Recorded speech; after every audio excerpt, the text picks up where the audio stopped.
Oh, hey there, loyal fight fans. I didn't see you there. Just making a bad joke here. All right, so let's get back. We're back, okay? It's boxing. It's time to talk boxing. Unfortunately, we got to talk the circus again here. You know what to do with that thumbs up button. You know what to do with that subscribe button, right? And you know to tell a friend, a family member, or especially that shitty ex-girlfriend you got. Everybody needs to be listening to Boxing. We're the best boxing podcast you're gonna get. So we did have some good fights this weekend, and unfortunately, we also had the circus, the really bad, just, it shouldn't have happened. Let's start there with the Holyfield thing again. And again, we won't spend too much time on this, just like kind of previewing it last time. I didn't give a pick. I mean, obviously, yeah, I'm not, it's the principle of not giving a pick against a 60-year-old man, who's a legend, who shouldn't kind of be in there, because these guys are fighters. They're going to want to fight, right? So it's the commission's job, it's their coach's, trainer's job, it's the sanctioning body's job. It's all these people's job to protect these people from themselves, which, to be fair, by far the majority of the time they do. And this is why you have commission shopping. So you go, this place says, no, listen, we're not letting Evander Holyfield fight. The guy wasn't allowed to fight in the state of New York in 16 years ago already. Now he's almost 60 years old. Why on earth would we let him fight? Oh, okay, we'll go to Texas. No, even Texas saying no to it. Well, then, geez, I guess we'll go to Florida. And Florida's like, sure, come on down. We don't care what happens here, pretty much. So that it's just a shame that it ever happened. Holyfield, he looks, of course, I mean, is it shocking, really, to tell you that he looks slow, that he was falling over off of his own missed punches? He was tripping up, hitting the mitts before the fight. And God, it's like, that's unreasonable to do to anybody who's older like that. But it's like, almost like people look at it like, well, it is Evander Holyfield though, or it is this guy, or anybody really. And they're of that age, the question is always, it doesn't matter, it doesn't. The question is, should it happen or not? And it doesn't matter if it's almost worse to me if it is one of these, older fighters. They're going to fight somebody, because they're legends. They've had their career. Don't tarnish it. Don't let them get in there. Of course, anybody's going to say, that's what these guys do. They spent their whole life fighting. So, of course, they're going to say, I want to fight. And he's been looking around for people that'll let him fight. And no one has. And then, so Triller should really be ashamed of themselves. I was a big fan of the Mike Tyson comeback. He's a little bit younger. I think he was 53 or 54 at the time, but also just looked in incredible shape. And you saw that guy hitting the mitts. He looked like he was gonna take dudes' heads off. That's holding Rafael Cordeiro. That's holding the mitts there. Looked like he was gonna take his damn head off. And then they weren't putting him in there also with a younger guy on steroids that, look like he's on steroids or anything like that. They're putting him in with old Roy Jones Jr. I thought that one went well. Triller's just a dying thing. I'm not a fan of it. I do, however, want to touch on, for just the sake, not the promotion's sake, but for the sake of the fighter, Anderson Silva's win. That was always going to happen. We always knew it's boxing. I mean, you can't even wrestle. He was going to just beat the brakes off of Tito Ortiz, and he did in the first round. And we always saw that one coming. But yeah, it was, he's, what we didn't see coming is him stepping in there against Julio Cesar Chavez Jr., who's, not the best boxer at all, but a legit boxer, a very legit boxer with a long pro boxing career. Him beating him for his boxing debut was great. Now he has this win under his belt as well. He's 2-0 there. He's actually more, because he had professional boxing, from back in the day, and I know that, Anderson Silva. I'm really happy for him. And I think of all MMA guys to come into boxing, it's not sort of like these other guys, it's like, oh, it's a money grab, or I'm gonna fight a Jake Paul or this or that, I just like get some more money because I'm older and I've been kicked out of the UFC. This is really more of like, and I thought that it could be that even with Anderson Silva, let me say that, but this really is more of Anderson Silva saying, I've always loved boxing. I've been big on boxing, you know, and when I was fighting mixed martial arts, I used my boxing, you know, because it's always been my passion, you know, and he said that. So I'm very glad for Anderson Silva, and of all the people that this could have happened to have a successful, you know, transition to boxing thus far, I'm glad that it's him. The guy definitely earns it, and let's give him somebody cool. Let's give him somebody cool, you know, whether it's like a Vitor Belfort now, you know, or you give him another boxer would be great, but not crazy, nothing crazy. Don't let him fight Canelo. Don't let him fight even any of those contenders, but give him a couple actual boxers, you know, that he can build a little bit of a record up to, and then maybe give him one of those guys that he'd probably lose to, but that's going to be a money grab for him at the end of getting some good wins. And there's nothing to be ashamed of about that. We're going to talk really the top rank card here. Now, this is why, you know, away from the circus and on to why I love boxing. This is why I love boxing, man. You know, top rank card. So Xander Zayas wins. But he gets a little exposed in he's the Puerto Rican, you know, superstar up and comer. I think the kid's like 19 years old or something crazy like that. He might be 20 now, but he's very young.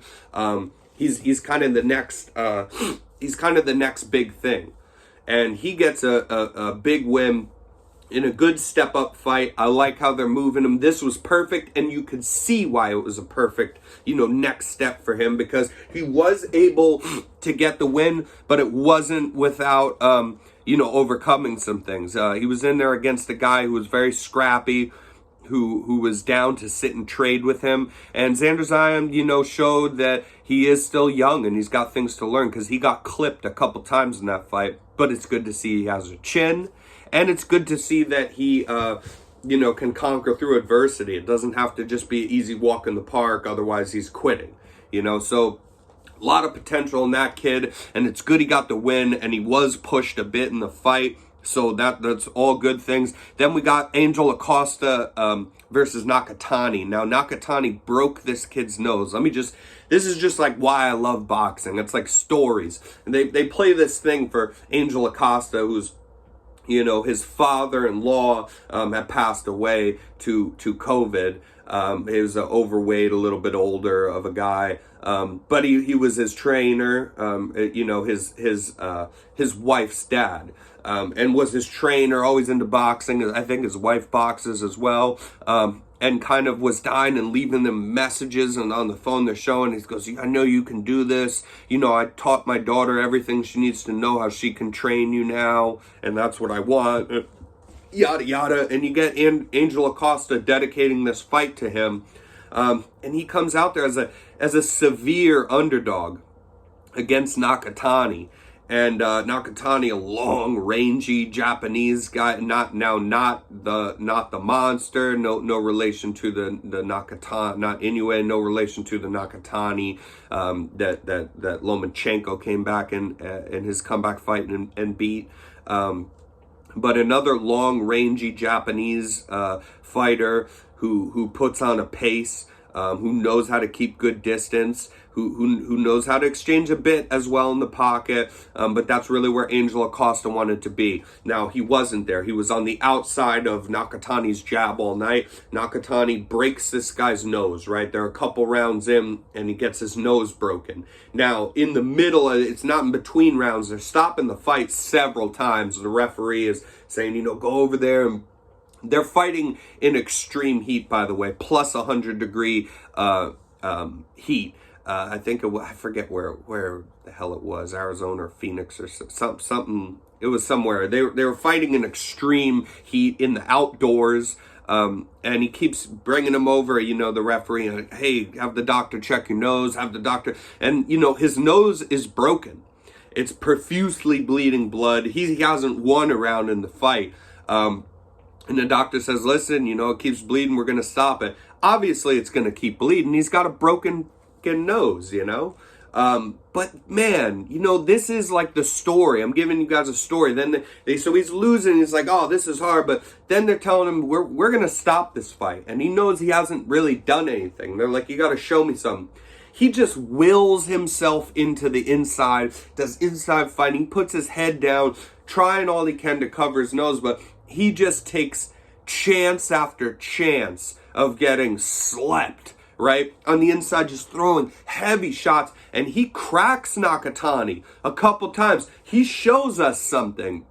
I forget the exact round, but when they first were checking for his broken nose, right? Then they go back to the corner. He says, listen, I'm going to stop it though. And the corner's like, come on. He's saying, come on, I'm trying, man. I'm trying to show you something in there. And he was cracking Nakatani.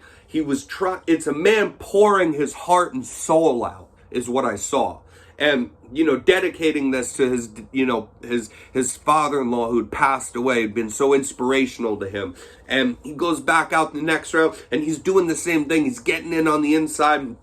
God bless him, he's trying. He gets tagged up a bit more in that nose. They go to stop it again, say, oh, look, let's have the doctor check it out. And he goes, oh, man, and he goes, come on. Now, he's pleading with the referee and the doctor there and saying, you gotta let me keep going. You gotta let me keep fighting, man. You have to let me keep fighting, please. I'm fine, This is a warrior. And he went out on his shield.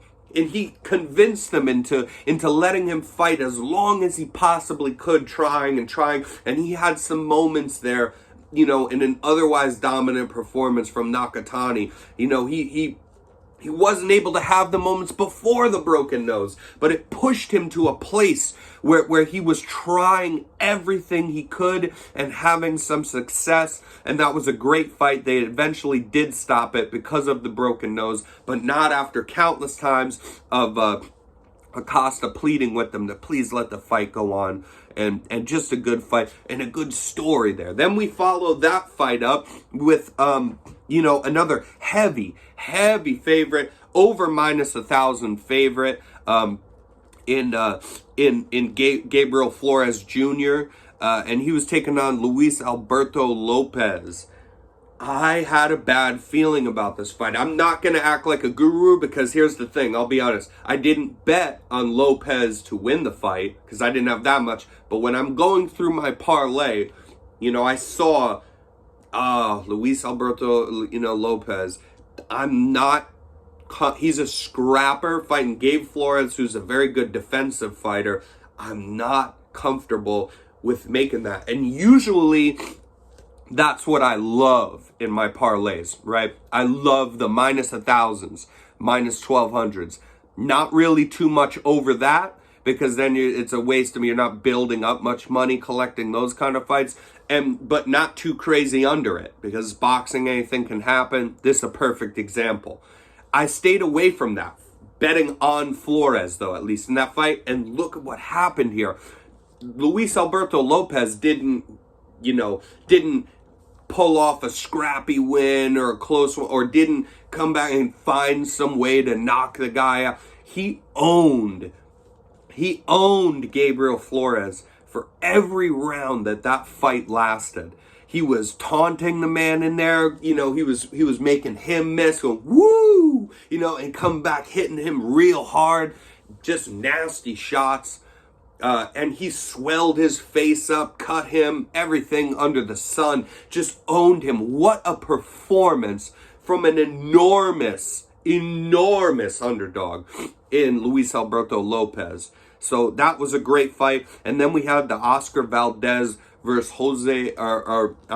versus Robson Conceição. And, I told you guys, watch out for Conceição. He's a very good fighter. He hasn't fought nearly the competition in the pros yet in his 16 pro fights as Oscar Valdez has, working his way up, getting that enormous knockout over Burchelt that no one thought was possible. But I told you guys to look out because he has a storied amateur career, technically even beating Vasily Lomachenko, beating Oscar Valdez until the Lomachenko one was overturned, but beating Oscar Valdez as well. Back he fought everybody. He's a very, very, very accomplished amateur fighter, one of the most accomplished amateur fighters that there has ever been. And Robson Conceição showed up, I thought, in the first half of this fight. Now, the story of this fight to me, for what I was watching there, and I've rewatched the fight as well, Robson Conceição came out, and I thought Valdez might take some of these earlier rounds, right, is what I thought. And then Robson, but hopefully Robson can show up enough. And now it was the opposite. Robson Conceição came out strong, pushing Oscar Valdez back, the power puncher back, right? With jabs, with combinations, jabs to straights, and then back up, make him miss a little bit, countering. He was countering beautifully in the first 2 rounds, and very, very clearly won those first 2 rounds. And I thought, wow, this is interesting. Then, the third round, I believe it was the third round, I thought that Conceição was winning that round as well, until the very end. Oscar Valdez scored a nice shot there. And so I'm not mad if you give him that round, but I don't give him that round just for one good shot after a whole 3 minutes of it otherwise being a clear Robson round. So for my money, Robson Conceição took the first 5 rounds, right? And for anybody, some people just give Valdez the third, but that would be it. So for my money, Conceição took the first 5 rounds, and I thought, this fight is literally pretty much over. Not that Valdez can't steal some rounds back, but Conceição only needs 2 more rounds, right? He only needs 2 more rounds, and there's 7 to go. He has 5 he can give up, pretty much. But, there's a little bit of both things. One, a curse of Robson Conceição is the referees are not very friendly with him for some reason. I talked before about that, his second to last fight before this, where they took 2 different points away from him in 2 different rounds for hitting below the belt, which it's very arguable that he didn't hit below the belt. The same thing happened here where they take a point, the ref takes a point away from him. So that's a Valdez round that happens, but barely, right? It's barely a Valdez round, but it is probably a Valdez round in that, I forget what it was, the 6th or 7th round. And so that would be a 10-8. Now it becomes, or a 10-9. Now it becomes a 10-8 because you took that point away from Conceição. So that's almost like 2 rounds back to Valdez there. And I didn't agree with it. He basically just kind of barely rabbit punches him in the back of the head, which is illegal, but there's no warning, which there usually is. They just take the point from him. And then in the next following rounds, Valdez actually throws a power shot that cracks Conceição in the back of the head. And not only was there not a point taken, I'm pretty sure the referee didn't even so much as warn Oscar Valdez. So it shows you a bit of favoritism for sure there. That being said, because I wanted to touch on that. I don't think that was right at all to take that point away from him. But that being said, nonetheless, that ended up being a 10-8 round. And then Oscar Valdez takes every other round from the fight on, ends up winning the fight. I do agree with Oscar Valdez winning that fight, but I think he was very exposed. I think you got a brawler kind of a guy. And when they had this Berchelt matchup, we were told, and it was a great fight, and I shouted it from the rooftops to everyone I know when Valdez fought Berchelt, that you can't miss this fight because you got 2 action style come forward Mexican brawlers, right?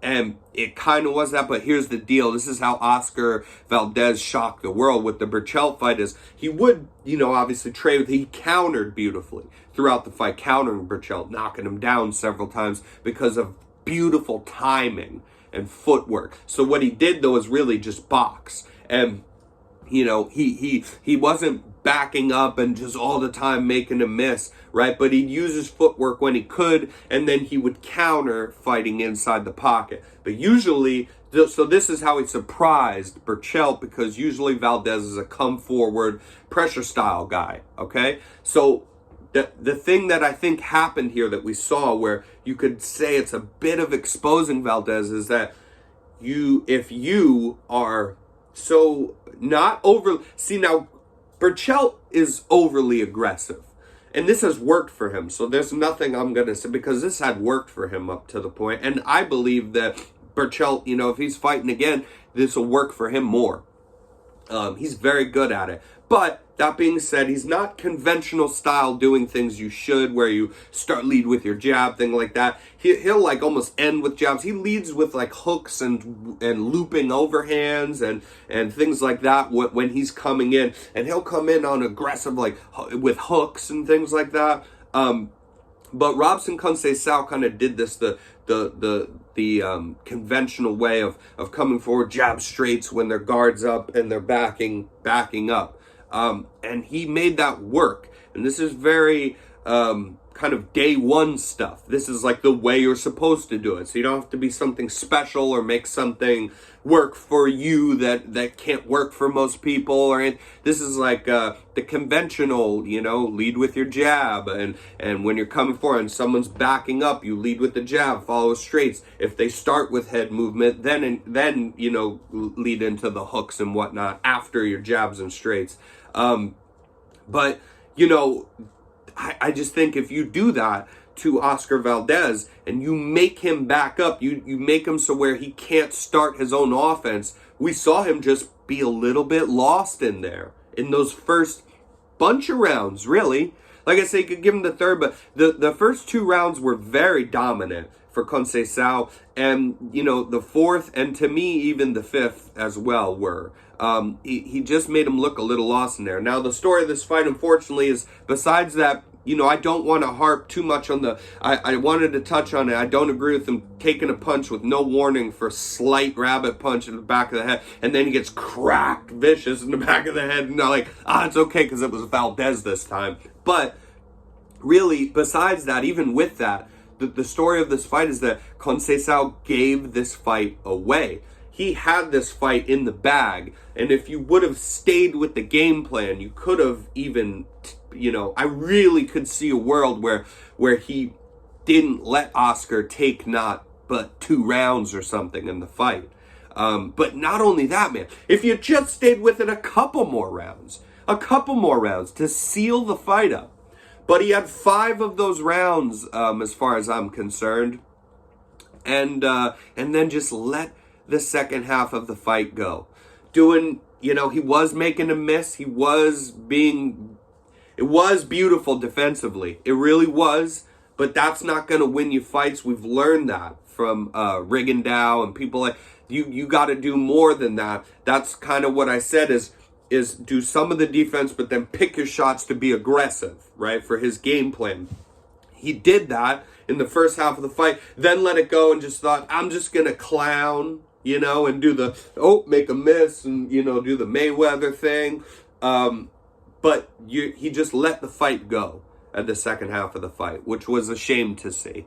But other than that, it was a good fight. Now, Oscar Valdez fighting, the winner of Shakur Stevenson versus Jamel Herring is probably what will happen. And to be honest, after that Valdez performance, I'm not sure. I'm sure that Valdez will actually probably come in as the favorite, and I might bet on the dog, whether it's either of those guys. They're long and rangy, the same way Conceição is. They're very good with prodding with the jab, putting the jab out there, which is just another thing. That's what Conceição did, and these guys watched this fight and saw that what worked, So I'm not. A good win for Oscar Valdez to come back, and he deserves the win. But, man, the fight didn't have to be that close. Oscar Valdez got a little bit exposed, I thought. And I would be hesitant to bet on him against either Jamel Herring or Shakur Stevenson. Not much boxing coming up for this weekend, but you know, we're filling in the show nonetheless. And before we go here too, we're gonna throw a friend on in the unboxing special. Let's see where we're at here.